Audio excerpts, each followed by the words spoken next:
kupatula Mutharika kapena tikuze kuti kupatula Professor Mutharika palibe candidate ophunzira kwambiri kumaso experience kuposa Jeni Ansah.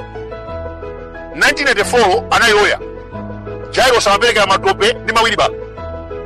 1997 High Court Judge chakwera Deacon wa Assemblies of God kwa zaka 5 2006 up to 2011 amagwira ngati Attorney General chimwendo banda akulalikira mabasi zimayi amene iswa masewera.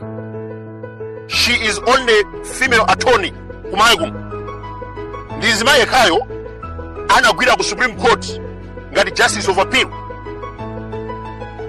Ali ndi madegree atatu, madegree osata ubusa kapena kupereka matope ndi nkhani yokhuza malamulo.